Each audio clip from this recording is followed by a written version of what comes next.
ఒక మీడియా సంస్థతో అంటే ఆల్మోస్ట్ ఏబిఎన్ కి మీకు అసలు ఏంటి మధ్యలో గొడవలు ఏంటి, అసలు వ్యత్యాసాలు ఏంటి, ఆ తిట్టుకోవడాలు ఏంటి? ఇప్పుడు ఏబిఎన్ రాధాకృష్ణ అనేటువంటి వ్యక్తి ఒక పత్రిక నడుపుతున్నటువంటి ఒక జర్నలిస్టు. అవును. అదేవిధంగా టీవీని కూడా నడుపుతున్న జర్నలిస్టు. ఇప్పుడు నేను మిమ్మల్ని సూటిగా అడుగుతున్నా, మీరు కూడా జర్నలిస్టే. అవును. జర్నలిజం అంటే ఏంది అసలు?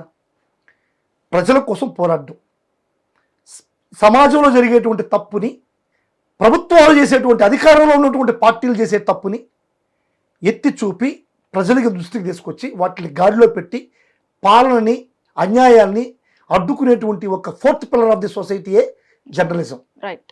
ఇది కరెక్టేనా? అవునండి. అటువంటి పరిస్థితుల్లో, అంత పవిత్రమైనటువంటి పరిస్థితిలో ఉన్నటువంటి ప్లేస్లో ఉన్నటువంటి రాధాకృష్ణ జర్నలిజం ముసుగులో తెలుగుదేశం పార్టీ కార్యకర్తగా బ్రోకర్ మాదిరి ఉన్నాడు. బ్రోకర్, పొలిటికల్ వ్యభిచారి, ఇతను రాజకీయ వ్యభిచారి. ఇప్పుడు జర్నలిస్ట్ ముసుగులో అతను మాట్లాడుతున్న మాటలు మీరు విన్నారా? మీరు అవి వినే ఉంటారు. వైఎస్ఆర్ కాంగ్రెస్ పార్టీ కార్యకర్తలు జగన్ మాట విని వాళ్ళ భార్యల్ని చెల్లెలుగా అనుకొని ఆ చెల్లెలికి పెళ్లి చూపులు చూసి ఒక మొగుడిని వేరే మగాడితో పెళ్లి చేసేటువంటి పరిస్థితి మాకుందంట. ఎంత నీచం అండి ఇది! ఒక జర్నలిస్ట్ మాట్లాడే మాటేనా? ఇంత నీచపు మాటలు జర్నలిస్టులు మాట్లాడతారా? దీన్ని తెలుగుదేశం పార్టీ నాయకులు చంద్రబాబు నాయుడు గారు నిన్న మీటింగ్ పెట్టి మంత్రులతో దీనికి సమర్థించాలనేటువంటి ఒక తీర్మానం చేస్తారు. సిగ్గు శర్మ ఉందా చంద్రబాబు నాయుడికి, ఈ మంత్రిత్వ మంత్రులకి? ఇటువంటి వ్యాఖ్యలను సమర్థిస్తారా? ఒక జర్నలిస్ట్ ముసుగులో చేసేటువంటి వ్యభిచారాన్ని సమర్థిస్తారా? నేను సూటిగా ఈ నాయకులకి, అదేవిధంగా రాధాకృష్ణకి నేను సూటిగా ప్రశ్నిస్తున్నా. రాధాకృష్ణ అనేటువంటి వాడు బ్రోకర్, నీతి మాలిన బ్రోకర్. వాడు జర్నలిస్ట్ కాదు. ఎందుకు చెప్తున్నానంటే మీకు 2 ఉదాహరణలు చెప్తాను. చంద్రబాబు నాయుడు గారు ఎన్టీఆర్ని వెన్నుపోటు పుచ్చేటప్పుడు వైస్రాయ్ హోటల్లో కొంతమంది ఎమ్మెల్యేలను దాచిపెట్టాడు. వైస్రాయ్ హోటల్లో దాచిపెట్టినప్పుడు ప్రతి అన్నటువంటి ఎమ్మెల్యేలకి పందు, మందు, విందు, డబ్బు అన్నీ సప్లై చేసిన నీచమైనటువంటి కుక్క రాధాకృష్ణ. అంటే నేను ఎందుకు ఈ మాట వాడుతున్నానంటే, ఎన్టీఆర్ అనేటువంటి వ్యక్తి ప్రజల చేత ఎన్నుకోబడ్డటువంటి ఒక ముఖ్యమంత్రి. ఆయన దేవుడితో సమానం. అంతటి ప్రజాదరణ కలిగినటువంటి ఒక ముఖ్యమంత్రిని నువ్వు తోయడానికి చంద్రబాబు నాయుడు వెన్నుపోటు పొడుస్తుంటే ఒక జర్నలిస్ట్గా ఉన్న నువ్వు, అయ్యా చంద్రబాబు నాయుడు ఇది చేసేది తప్పు, నువ్వు చేయకూడదు, నువ్వు కావాల్సి ఉంటే మళ్ళీ నెక్స్ట్ టైం నువ్వు ఒక పార్టీ పెట్టుకుని ఆ పార్టీని ప్రజల్లోకి తీసుకెళ్ళి నువ్వు ముఖ్యమంత్రి కా అని చెప్పాల్సినటువంటి పొజిషన్లో ఉన్నటువంటి నీవు నీచంగా చంద్రబాబు నాయుడు వేసేటువంటి కుక్క బిస్కెట్లకి ఇష్టపడి కుక్కలాగా నువ్వు చంద్రబాబు నాయుడు ఇంట్లో కుక్కలాగా నువ్వు చంద్రబాబు నాయుడికి సపోర్ట్ చేస్తూ ఎమ్మెల్యేలకి బంధు, పందు, విందు అన్ని సప్లై చేసినటువంటి దుర్మార్గుడు, నీచుడు. అంటే ఒక్క నిమిషం, ఇక్కడ మీరు అన్నట్టుగానే సొంత మేనమామనే కదా, అలా ఎట్లా చేస్తారండి? అసలు మీరు చెప్తే నాకు నమ్మాలనిపించదు. మేనమామ కాదు, మామ, సొంత మామ, పిల్లనిచ్చిన మామ. ఇదే కదా చంద్రబాబు నాయుడు గారి దౌర్భాగ్యం. ఈ రాష్ట్రానికి చంద్రబాబు నాయుడు పట్టిన పీడ చీడ అంటాం మనం, పైర్లకు పడుతుంటాం. అటు రాష్ట్రానికి పట్టిన పీడ చీడ చంద్రబాబు నాయుడు. ఈ నీచమైనటువంటి పాలనలో ప్రజలు ఈరోజు కూడా వేసారిపోతా ఉన్నారు. ఎందుకు గెలిపించావా చంద్రబాబు నాయుడిని? ఎందుకు ఈ నీతిమాలిన పాలన, ఈ దోపిడీలు, ఈ దౌర్జన్యాలు, ఈ దాష్టికాలు? మీరు బాగా గమనించారంటే లా అండ్ ఆర్డర్ అసలు ఫుల్ ఫెయిల్. నేను చెప్పేది కాదు, భారతదేశంలో కేంద్ర ప్రభుత్వం ఇచ్చినటువంటి ఒక ర్యాంకింగ్లో ఆంధ్ర రాష్ట్రంలో ఉన్నటువంటి పోలీసు వ్యవస్థకి లాస్ట్ ర్యాంక్ వచ్చింది. చివరి ర్యాంక్. ఎంత నీచమో చూడండి. అదేవిధంగా చంద్రబాబు నాయుడు సాక్షాత్తు మంత్రుల పనితీరులో ఒక ర్యాంకింగ్ ఇచ్చాడు. దాంట్లో అనితకి లాస్ట్ ర్యాంక్ అనిత. ఏదైతే హోమ్ మినిస్టర్ ఉన్నారో అనితకి లాస్ట్ ర్యాంక్. భారతదేశంలో ఈ పోలీసు వ్యవస్థకి ఆంధ్ర రాష్ట్రంలో లాస్ట్ ప్లేస్ వస్తే మంత్రుల పనితీరులో ఈ అనితకి లాస్ట్ ర్యాంక్ వచ్చింది. చంద్రబాబు నాయుడు ఇచ్చిన ర్యాంకింగ్ మీరు ఇచ్చింది కాదు. దీన్ని బట్టి మీకు ఏమర్థం అవుతుంది లా అండ్ ఆర్డర్ ఎట్లా ఫెయిల్ అయిపోయింది? అంటే అనిత పర్సనల్ గా ఫోకస్ చేస్తుందా వైఎస్ఆర్సీపీ వాళ్ళని? ఏమైనా పర్సనల్ గర్జ ఉందా? అనిత ఫోకస్ అంతా ఆమెకి ఆ పదం మార్చేస్తే బాగుంటుంది. జగన్మోహన్ రెడ్డి తిట్టుడు శాఖ అనేటువంటిది ఒకటి పెట్టి దానికి ఇచ్చేస్తే సూటబుల్ అని. ఆమె హోమ్ మినిస్టర్ గా పనికిరాదు. ఇటువంటి పరిస్థితుల్లో ఉన్నటువంటి రాధాకృష్ణ ఈ విధంగా చేశాడు. మనం టాపిక్ డైవర్ట్ అవుతాం, రాధాకృష్ణ గురించి మాట్లాడాలి.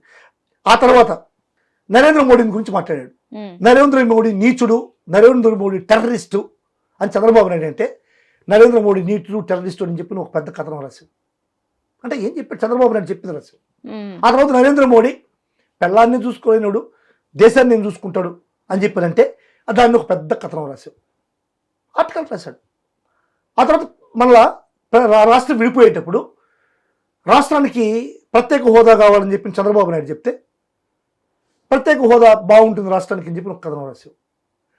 ఆ తర్వాత లేదు ప్రత్యేక హోదా అవసరం లేదు, ప్రత్యేక ప్యాకేజీ బాగుంటుందంటే మళ్ళీ ప్రత్యేక ప్యాకేజీకి మళ్ళీ ఒక కథనం రాశావు. ఆ తర్వాత లేదు రాష్ట్రం అది రెండు కళ సిద్ధాంతం, ఆంధ్ర రాష్ట్రం బాగుండాలి, తెలంగాణ బాగుండాలి, విడిపోవాలా అన్న ఒక ఐడియా చంద్రబాబుకి వస్తే దానికి ఒక పెద్ద కథనం రాశావు. అంటే చంద్రబాబు ఏమి చెప్తే అది నీ కథనాలు, చంద్రబాబు మనసులో ఏముంటే అది నీ కథనాలు. నువ్వు జర్నలిస్టువా లేకుంటే చంద్రబాబు నాయుడికి బ్రోకర్వా చెప్పండి. అంటే చంద్రబాబు నాయుడు వేసే ఎంగిలి మెతుక్కులకి కుక్క బిస్కెట్లకి ఆశపడి నువ్వు రాజకీయ పొలిటికల్ వ్యభిచారం చేస్తావా? మేము జగన్మోహన్ రెడ్డి మాటల్ని, జగన్మోహన్ రెడ్డి ఆశయాలను ముందుకు తీసుకుపోయే బాధ్యత మాది. ఎందుకంటే ఒక రాజకీయ పార్టీలో ఉన్నాం, వైఎస్ఆర్ కాంగ్రెస్ పార్టీ నాయకుడు నేను కానీ మా నాయకులు అందరూ కానీ మా కార్యకర్తలు అందరూ కానీ జగన్మోహన్ రెడ్డి ఐడియాల్ని, జగన్మోహన్ రెడ్డి ఆశయాల్ని, జగన్మోహన్ రెడ్డి ఆలోచనల్ని ముందుకు తీసుకుపోవాల్సిన బాధ్యత మాది. మా బాధ్యత అది. మా బాధ్యతను మేము ముందుకు తీసుకెళ్తున్నాం. మేము చేసేది తప్పంటే నువ్వు జర్నలిజం ముసుగులో చంద్రబాబు నాయుడు కొమ్ము కాస్తూ రాజకీయ వ్యభిచారం చేసే నిన్నేమనాలా? నిన్ను ఆ విధంగా తిట్టడానికి వీల్లేదా? పాపం ఆయన భార్య కూడా తిడ్డామంటే ఆయన భార్య కూడా 2021లో కనకదుర్గం చనిపోయింది. పాపం మనం అనలేము ఎందుకు చనిపోయిందంటే పాపం అది ఆమె వాళ్ళ ఎందుకు చనిపోయిందో అర్థం కాదు. పాపం నేనేమనుకుంటున్నానంటే ఈ విధంగా వేరే ఎవరికి ఏమన్నా ఇచ్చి కట్టబెడతాడనేటువంటి ఆలోచన, వేరే ముగ్గురు చూస్తాడని ఆమె చనిపోయిందేమో మా తల్లి, అది దేవుడికి ఇరుక. కానీ రాధాకృష్ణకు ఒక కూతురుంది, ఒక కోడలుంది. ఆ ఇద్దరికి ఈరోజు తెలుగు మ్యాట్రిమోనీలో యాడ్ ఇచ్చి అమ్మా మీ మొగుళ్ళు బాగలేదు, ఇంకొక సంబంధం చూసి ఇంకొక మొగుళ్ళని తయారు చేద్దాం, ఇంకొకరితో మగాడితో మీకు పెళ్లి చేస్తానని చెప్పి రాధాకృష్ణ చెప్పగలడా? ఇదే విధంగా ఈరోజు రాధాకృష్ణ వ్యాఖ్యల్ని సమర్థిస్తున్నటువంటి తెలుగుదేశం నాయకుల పిల్లలకి మొగుళ్ళు చూస్తే ఓకేనా? వేరే మొగుళ్ళతో సంబంధం పెట్టేసి పెళ్లి చేద్దామా? ఇటువంటి నీచమైనటువంటి రాజకీయాలు, ఈ విధమైనటువంటి మాటల్ని సమర్థిస్తున్న చంద్రబాబు నీచుడా కాదా? మీరు చెప్పండి. తెలుగుదేశం నాయకులు నీచుడా కాదా? మీరు ఏదైనా రాజకీయ విమర్శలు ప్రతి విమర్శలు చేయండి, తప్పలేదు. కానీ కుటుంబ మనోభావాలు, కుటుంబ వ్యవస్థలో ఉన్నటువంటి భావాలని వాటి మీద దెబ్బతీయడం ఏంటి? వాటి మీద మాట్లాడడం ఏంటి? అసలు ఆడవాళ్ళని ఇంట్లో ఉండే ఆడవాళ్ళని ఎందుకు లాక్కొని వస్తారు? ఎంతటి మాట! ఇప్పుడు ఒక వ్యక్తిని నీ పిల్లాన్ని చెల్లిగా చూసి ఇంకొక భార్య, ఏ మగాడైనా సరే, ఏ వ్యవస్థ అయినా, కుటుంబ వ్యవస్థ అయినా సరే అంగీకరిస్తుంది ఆ మాటకి.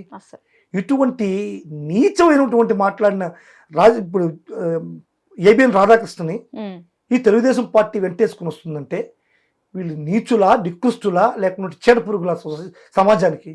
వీళ్ళకి కుటుంబ వ్యవస్థల గురించి, కుటుంబ మర్యాదల గురించి, హిందూ సాంప్రదాయాల గురించి కొంచెమైనా అవగాహన ఉందా? ఇప్పుడు లోకేష్ ఆ విధంగా పెళ్లి చేయగలడా ఆయన భార్యకి? ఇంకొక మగాడిని చూసి పెళ్లి చేయగలడా లోకేష్? ధైర్యం ఉంటే చెప్పండి. ఇటువంటి ప్రక్రియలో ఉన్నటువంటి రాధాకృష్ణ కూడా ఒక మనిషి, అతను ఒక జర్నలిస్టు. ఈ పేపర్ని మూసేస్తాం మేమంటే, వచ్చినప్పుడు మూసేస్తామంటే దాని మీద జగన్ మీద ట్రోల్స్. ఇటువంటి మూయాల్సిన అవసరం లేదా? మీరు చెప్పండి. సరే, నేనే ఒకటే సూటిగా ప్రశ్నిస్తున్నా రాధాకృష్ణని. రాధాకృష్ణ ఏదైతే ఏబిఎన్ టీవీ ఛానల్లో తొలి పలుకులు అనేటువంటి నీచి పలుకులు పలుకుతాడో, దుర్మార్గమైన పలుకులు పలుకుతాడో, అన్యాయమైన పలుకులు పలుకుతాడో, ఈ పలుకులన్నిటినీ కూడా మరుసటి ఉదయం పత్రికలు వస్తాయి. కానీ ఈ మాటను పత్రికలు రాయకుండా ఎందుకు కట్ చేసావు రాధాకృష్ణ? నీ కోడలు తిట్టిందా? లేకుంటే నీ కూతురు తన్నిందా? ఎందుకు? ఆ రోజు రాత్రి ఏం జరిగింది? ఎందుకు పేపర్లో ఉదయం రాలేదు? ఇవన్నీ కూడా సభ్య సమాజం కలచించుకునేటువంటి జర్నలిజంలో ఉండేటువంటి లోపాలు. వీటన్నిటిని కూడా సర్దిద్దుకొని పత్రికలు బాగా నడిపితే ప్రజాస్వామ్యం బాగుంటుంది, ఈ యొక్క వ్యవస్థలన్నీ కూడా బాగుంటాయి. ఇటువంటివన్నీ వదిలేసి రాధాకృష్ణ ఈ విధమైన మాటలు మాట్లాడు వాళ్ళని దాన్ని కంటిన్యూ చేస్తే తప్పని మేము జగన్మోహన్ రెడ్డి ద్వారా తెలియజేస్తున్నాం. Okay sir.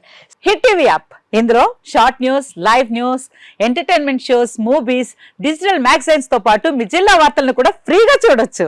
ఇంకెందుకు ఆలస్యం, వెంటనే హిట్ టీవీ యాప్ ని డౌన్లోడ్ చేసుకుని ఫ్రీగా ఎంటర్టైన్మెంట్ పొందండి. Hit TV app. Hit TV app. Please download Hit TV app. Hit TV యాప్ని ఫ్రీగా డౌన్లోడ్ చేసుకొని ఎంజాయ్ చేయండి. మీకు నచ్చిన ఎంటర్టైన్మెంట్ కోసం హిట్ టీవీ యాప్ ని ఫ్రీగా డౌన్లోడ్ చేసుకుని ఎంజాయ్ చేయండి. హిట్ టీవీ యాప్ని డౌన్లోడ్ చేసుకుని ఆస్వాదించండి, ఆశీర్వదించండి. ఇంతమంది సెలబ్రిటీలు హిట్ టీవీ యాప్ ని డౌన్లోడ్ చేసుకోండి అని చెప్తున్నారంటే ఎంత మంచి యాప్ ఆలోచించండి.